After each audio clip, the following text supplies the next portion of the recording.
욥과 친구들은 자기들의 그 육신의 생각을 가지고서 육으로 보는 것을 가지고서 또 욥은 그 심정의 그 생각을 가지고서 이야기합니다. 그럴 때 욥과 친구들은 계속 말다툼이 되어졌고, 욥은 그래도 어떻게 합니까? 자기가 옳다고 계속 이야기합니다. 그러니까 이제 욥의 친구들은 말을 더 이상 하지 못합니다. 왜냐, 그것까지는 또 욥의 친구들도 알지 못하고, 또 자기들이 정당하게 이야기하는 것을 또 욥은 또 받아들이지 않고 자기가 옳다고 하니까 이제 욥의 친구들 말을 그치고, 또 욥도 이제 친구들이 얘기하지 않으니까 자기도 이제 말을 그치는 겁니다. 그때 이제 엘리후가 나가서 이야기합니다. 너희들은 하나님 앞에서 말하는 것이 아니고 너희끼리 지금 다투고 있는 거다. 너희들의 어떤 지식을 가지고 또 자기의 심정을 가지고서 이야기하는 거다. 근데 엘리후는 어떻게 합니까? 그들에게 하나님 앞에서 이제 서는 쪽으로 이제 이렇게 이끌어 갑니다. 하나님 앞에 서는 쪽으로.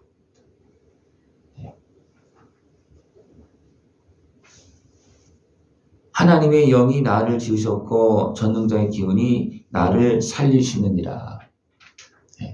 엘리후도 욥과 대화 속에서 나도 할 말은 없다. 또 내가 해도 욥은 안 듣는다는 거예요. 엘리후가 막 친구들이 더 많은 나이가 많은 사람들이 이렇게 했는데 안 들었잖아요. 그죠? 욥도. 욥이 자기 진실만 가지고 어떤 자기 생각만 가지고 계속 주장했지 그것을 가지고서 하나님 앞에 또 뭐 서려고 하는 그런 모습이 없었다는 겁니다. 그러니까 엘리후도 나도 욥에게 어떻게 할 수가 없다. 그러면서 뭐라고 했습니까? 하나님 앞에 우리는 서야 된다. 욥이 하나님 앞에서 어떻게 했습니까? 나는 잘못이 없는데 왜 하나님 그렇게 하십니까? 막 따졌잖아요. 그죠? 그리고 하나님 한번 대답해 보라고. 그러니까 엘리후가 어떻습니까? 그거 잘못한 거다. 어떻게 하나님과 인생이 지음받은 사람이 어떻게 하나님과 그렇게 할 수 있느냐? 하나님께서 아무런 대답을 안 하셔도 그렇게 말할 수 있는 것이 아니다. 그것은 잘못한 거다. 그렇게 말합니다. 그러면서 계속 말하는 것이 뭐냐 하면 하나님께서 사람의 말에 대답하지 않으신다에 어찌 하나님과 논쟁하겠느냐. 그러면서 하나님은 한 번 말씀하시고 다시 말씀하시되 사람은 관심이 없도다. 하나님은 말씀하지 않은 게 아니었다는 겁니다. 욥은 하나님께 말씀해 보라고 그렇게 했지만 하나님은 분명히 말씀하셨다는 거예요. 그러나 욥이 안 들었다는 겁니다. 하나님은 영이십니다. 영이라고 그랬잖아요. 그죠? 하나님 영이신데 욥이 육으로서 서 있기 때문에 하나님께서 말씀하셔도 그가 심령으로 하나님 앞에 서지 않았기 때문에 하나님의 말씀을 못 들었다는 거예요. 누가 그렇게 했습니까? 솔로몬이 그랬습니다. 하나님께서 여러 차례 말씀하셨다 그랬어요. 그러나 이 육으로 변질된 그 솔로몬이 하나님의 말씀을 못 듣고 안 듣습니다. 그러니까 욥도 자기의 정당함을 주장하면서 육신의 그 어떤 생각으로 어떻게 합니까? 하나님 이럴 수 있느냐? 내가 얼마큼 열심히 했는데, 내가 이렇게 열심히 했는데, 내가 잘못한 것이 있으면 항상 회개했고, 아들들이 혹시나 잘못한 것이 있으면 어떻게 할까 해서 번제를 드렸고, 다 그렇게 했는데 무엇이 잘못했느냐고. 그러니까 육신의 모습으로 하나님 앞에 설 때 하나님께서 말씀해 줘도 못 들었다는 겁니다. 그 말하라고 자꾸 하는 거예요. 이걸 그렇게 하지 않습니까? 하나님이 이 여러 가지 모든 현상들 통해서 계속 말씀하고 있는 거예요. 그럴 때 사람들은요, 육의 모습으로 서면요, 하나님께서 주시는 그 말씀 음성들을 여러 가지 성질을 통해 주시는 것을 못 알아듣고 깨닫지 못하고 안 받아들입니다. 왜? 자기 마음이 높아져서 자기 정당함을 주장하면서 안 받아들인다는 거예요. 그리고 원망하고 불평한다는 겁니다. 그럴 때 하나님께서 또 무엇을 가지고 말씀하시냐 하면 여기서 보면 꿈과 환상을 통해서 말씀하시고 두렵게 하신다는 거예요. 말로 해도 안 들으니까 들을 수 있는 말을 모든 여러 가지 모습을 통해서 보여줬으면 안 들으니까 어떻게 합니까? 꿈과 환상을 통해 때로는 두려움을 통해서 말씀하신다는 거예요. 그 뜻은 어떻게 하면 사람들이 두려워한다는 거예요. 왜? 보여줬으니까. 하나님께서 들을 수 있게끔 분명히 말을 해줬지만 우리 심령이 하나님 앞에 서지 못하고 육신의 생각을 가지고 있기 때문에 못 들었다는 거예요. 예. 옆에서 누가 소리를 해도요, 우리가 딴 생각하고 있으면 못 듣습니다. 그죠? 딴 생각하고 있으면 못 듣죠. 예. 왜 그렇습니까? 근데 하나님께서 말씀하실 때 우리가 육의 생각을 가지고 있으면 하나님 말씀 들을 수 있겠습니까? 못 듣습니다. 우리 심령이 열려졌고 심령으로 진정 살아계신 하나님 앞에 서야지만 하나님 말씀을 들을 수 있고 깨달을 수가 있습니다. 우리 하나님 말씀 보고 또 보고 듣고 들어도요, 내 심령이 열리지 않으면 하나님 앞에 서 있지 않으면 하나님 말씀 못 듣습니다. 네. 말씀을 봐도 하나님의 말씀은요, 내 육으로 보면요, 무슨 얘기인지는 뭐 읽을 수는 있어요. 그러나 거기에서 하나님의 음성을 못 듣습니다. 네. 욥도 하나님 앞에 말씀 보시라고 막 그렇게 따지고 그랬지만 하나님께 말씀하지 않은 것이 아니었다는 겁니다. 누가 이야기하고 있습니까? 엘리후가 이야기하고 있습니다. 그래서 또 욥이 말을 합니까? 못합니까? 못합니다. 왜 그렇습니까? 그런 것 같으니까. 그런 것 같은데 내가 그때 안 들었구나. 네. 내가 그때 하나님 앞에 나가지 않았구나.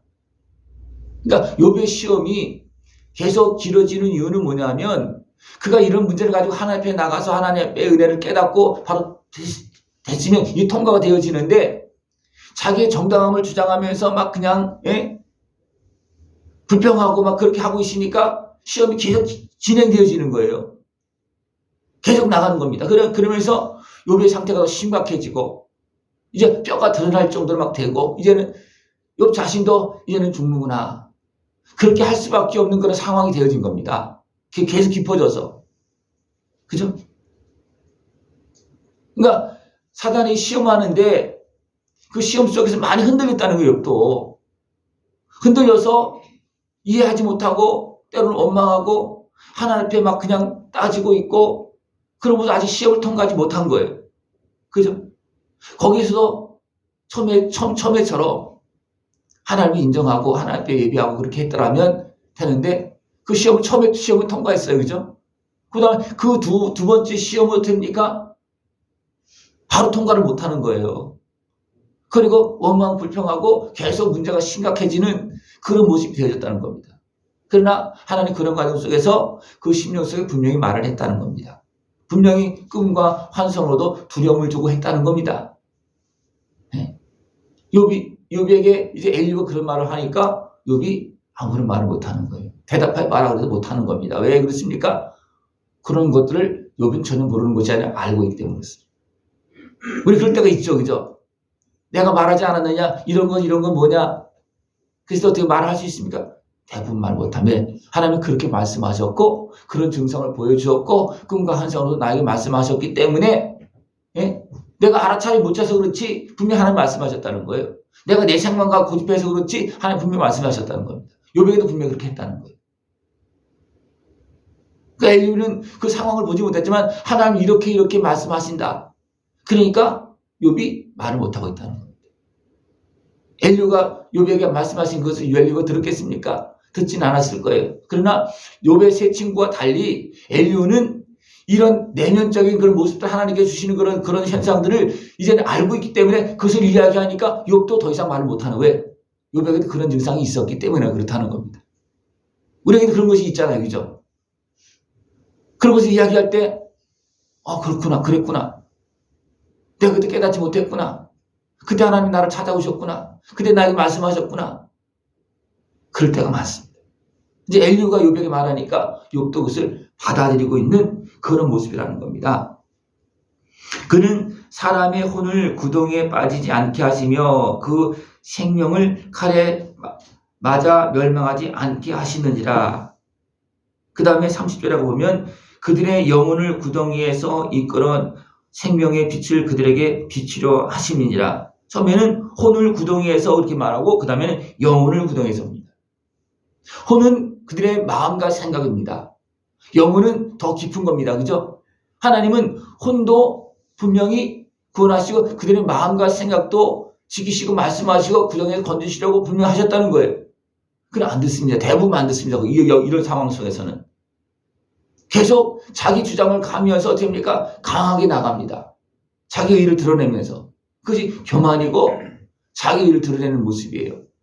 그런 모습은 어떻게 있습니까? 더 심한 문제가 생기는, 거기서 왜 안 나오니까.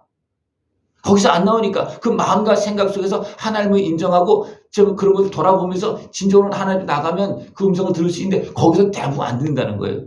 예. 혼의 말을 할 때는요, 대부분 사람들이 안 듣는다는 거예요. 왜? 혼은 온전히 하나님과 대면할 수 있는 상황이 아니에요. 혼은 사람의 정신이 그런 마음으로 그렇게 표현할 수 있습니다. 그러니까 자기 의의가 주장되어지니까 하나님 말씀 안 듣는 거예요. 그러면 됩니까? 더 깊이 빠지는 겁니다. 그러면서 이제 또 엘리야가 이야기합니다. 하나님께서 선자를 보내서 또 중보자에 대해서 이야기하고 대속물에 대해서 이야기합니다. 이런 우리들을 하나님은 누구를 보내서 예수 그리스도를 보내서 우리에게 깨달음을 주고 우리를 살리고 우리의 모든 죄값을 치러주시고 제물되어 주신다. 그러면서 하나님은 우리 영혼까지 죽지 않게 영혼까지 들어가서 거기서 죄를 범하면 거기서 나올 수 있는 게 아니에요. 이때는. 혼적인 부분은 얼마든지 용서만 받을 수 있지만 영적인 부분은 영에게 말씀하심에도 불구하고 영적인 부분에서 하나님을 대항하고 있으면 그는 완전히 대적이지 나올 수 있는 사람이 아니라는 거예요. 예. 그래서 성령을 거역하는 자는 용서받지 못한다는 것은 뭐냐면 그 영적인 영역에서 하나님을 대항하는 것. 다시 말하면 하나님을 의식할 수 있고 하나님을 대항할 수 있는 그 영적인 영이신 하나님과 내 영과 만남이 있으면 거기서 대적하는 것은 이거는 사단에 속한 모습이지 이거는 진정 병들고 약한 모습, 영적으로 연약한 모습, 매이고 눌려있는 상태가 아니고 대적하는 모습이에요. 거기서는 안 된다는 겁니다. 그러기 전에 어떻습니까? 거기까지 가기 전에 하나님은 그 혼에게 말하고 그리고 영혼이 구덩이에 빠지지 않고 거기서 끌어올린다는 겁니다. 거기 빠지지 않도록 끌어올리는 누굴 통해서? 예수님의 십자가 은혜를 통해서. 예. 이것이 이미 예수님께서 오시기 전에 이미 모든 사람들의 의식 속에 하나님께 전달하시는 그 말씀 속에 구약의 아담부터 시작을 해서 무엇이 있습니까? 제사를 드렸잖아요. 피의 제물을 드렸잖아요. 그죠? 이것을 하나님께서 말씀해 주고 있는 거예요. 하나님이 이렇게 우리를 구원하시는데 어리석은 사람들은 육적인 생각에 매이고 또 자기 또 생각에 매여서 어떻게 합니까? 어리석게 행하고 있다는 거예요.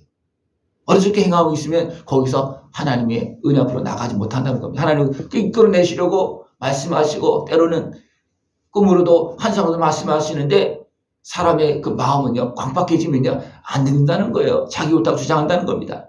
생각해 보십시오. 하나님께서 지금까지 나에게 이런 현상들을 말씀하셨습니까? 안 하셨습니까? 하셨죠? 근데 들었습니까? 안 들었습니까? 거의 안 듣습니다. 왜냐하면 내가 강하면 안 듣습니다. 내 의를 주장하면 안 듣습니다. 무시합니다. 그러나 그것이 하나님의 말씀이었습니다. 하나님께 나에게 주시는 경고였습니다. 안 듣는다는 거예요. 지금도 마찬가지입니다. 지금도 하나님 그렇게 말씀하십니다. 이것은 하나님께서 나에게 말씀하신 순서예요. 우리 기록된 말씀을 보고서 인정을 하죠. 그런가 보다 그런 거 하지만 거의 안 듣습니다. 그래서 문제가 심각해지면 또 하나님께 때로는 두려움을 주고 이렇게 주면 그때서야 조금 움직입니다. 그죠? 그래도 사람들은 안 움직입니다. 왜냐하면 내가 잘못한 걸 가지고 하나님 앞에 나가면 해결 방법이 없잖아요. 답이 안 나오잖아요. 그죠? 그러나 하나님은 그렇게 말씀하시고 무엇을 이야기하십니까? 내가 나오면 내가 아들의 생명을 통해 내 죄값을 치러준다. 예. 그것을 놓고서 하나님 나를 부르십니다. 그때서야 사람이 나간다는 거예요. 그러니까 예수님의 십자가 은혜를 알고서 그 말씀을 들으면 나가기 쉬운데 예수님의 십자가 은혜를 나를 위해서 대신 죽으신 그 주님의 은혜를 알지 못하고는 전혀 안 나간다는 거예요. 나가면 뭐합니까? 길이 없는데. 그죠? 하나님은 아들의 생명을 죄값으로 내어주시고 오늘도 우리를 구원하시려고 그걸 말씀하시면서 말씀하시는. 그러니까 어떻습니까? 그러니까 내가 회개하도 길이 있구나. 내가 내 죄를 자복해도 문제가 되는 것이 아니라 문제가 해결해 주는 것. 그것을 믿었을 때 어떻게 합니까? 그때 자복한다는 거예요. 우리 지식적으로 알고 있어요. 그러나 내 심령 속에서 그것을 믿고 나갈 때는 어떻게 됩니까? 내 심령을 가로막고 있는 내 육신의 소욕과 정욕 이런 것들은 이기고 나갈 수가 있는데 확실하게 그 믿음이 형성되지 않으면 그것을 넘어서 나가지 못하고 그 방해를 이기지 못한 내 심령 속에 내 교만한 생각, 이런 어리석은 생각, 내 의를 이기고 나가지 못한다는 겁니다. 왜? 나가면 내가 문제가 될 것 같으니까. 그러나 하나님은 아들의 생명을 내어주시면서 말씀하고 있습니다. 그래서 우리 혼에 말씀하고 있고 영혼을 향해서 말씀하고 있고 우리를 구덩이에서 건져주신다는 겁니다. 누굴 통해서? 예수님의 십자가 은혜를 통해서. 여러분, 이 은혜를 깨닫고 주님의 은혜 앞으로 나갈 수 있는 모습 되어지길 축원합니다. 그리고 그 은혜를 다 깨어서 누릴 수 있는 모습 되어지길 축원합니다. 기도드리겠습니다. 하나님 아버지 감사합니다. 우리를 사랑하시어서 날마다 말씀하셨고 때로는 두려울 정도로 말씀하시지만 우리가 참으로 어리석게 또 교만해서 말씀을 듣지 못하고 더 깊은 수렁에 빠질 때가 너무나 많습니다.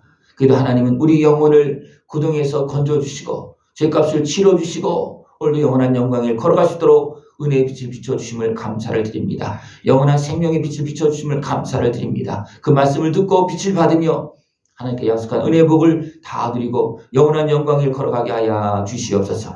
예수님의 이름으로 감사하며 기도드리옵나이다. 아멘.